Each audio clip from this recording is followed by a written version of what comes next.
Hi everybody, this is Ebony Love, and today I'm going to demonstrate how to miter corners for 2.5-inch continuous binding using your AccuQuilt Studio. The first thing that you're going to need, of course, are 2.5-inch binding strips. You can cut these on your strip cutter. And the next thing that you're going to need is Quilt Block E. This is from the 12-inch finished block set. If you have that particular set, you can just pull out Quilt Block E, and Quilt Block E is also available separately. You'll also need a marker and a ruler. The first thing that you need to do with your marker, and I use a silver Sharpie to outline shapes on my dies, but the first thing that you want to do is go ahead and outline the triangle shape that is on this die. The next thing that you're going to do is draw a line that is perpendicular to the bottom edge of the die that starts at the very tip of the triangle.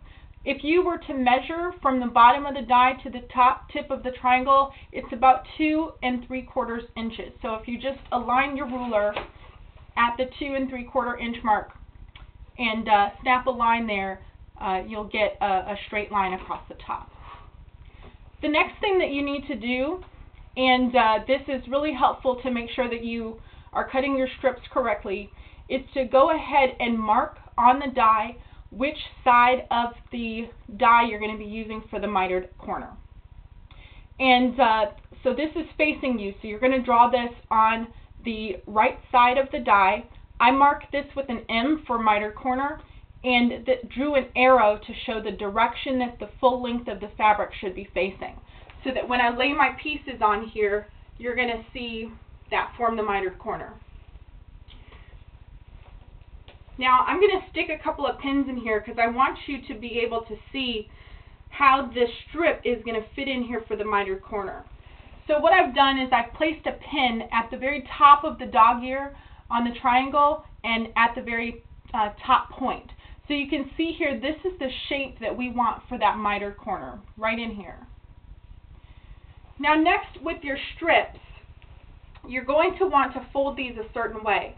Now I did cut these strips on the 2.5-inch strip cutter, and typically I cut these on the width of fabric, but I wanted to be able to demonstrate this for you, and so that you could see the whole strip. So I actually cut these in half so that I could demonstrate this. So to fold this properly to get the right mitered corners, instead of folding right sides together, we actually need right sides facing up. So what I'm going to do is I'm going to fold this in half so that the right sides are together, and then I'm going to take one edge and flip it so that the right side's facing up. And you're going to get a little half loop in here, and that's exactly what you want. So I'm going to align those edges so that they're even at the top. And then I'm going to take another strip. And remember, on your studio cutter, you can do up to 10 layers of fabric, so that would be 5 binding strips. I'm only going to do just a few here so that you can really see this technique demonstrated. So again, right sides facing up. I'm going to align the edges so that they're even. And you can just kind of tap these folds down. They'll kind of fit into each other if you press them down. Okay, one more here, right sides facing up, like so. All right, great. So I'm going to leave these pins in here for now because I want you to see how to lay this down. So remember, my M is for the miter, and the arrow is the direction of the length of the fabric that I want. So I'm going to lay this on the die like so that the length of it is going this way. And the way that I'm going to lay this in here is it fits right in between the pins. So I want the edge of the fabric to be right at the top of the pin, and it's going to be aligned, the straight edge is going to be aligned with that line that I snapped at the top of the die. And you can see that the 2.5-inch strip fits perfectly in that spot. So making sure that this is even. I'm going to pull the pins out because you don't want pins running through your studio. That would be a very bad thing. Place the mat on top, and my studio is kind of off to the side here, but you'll see me cranking this through.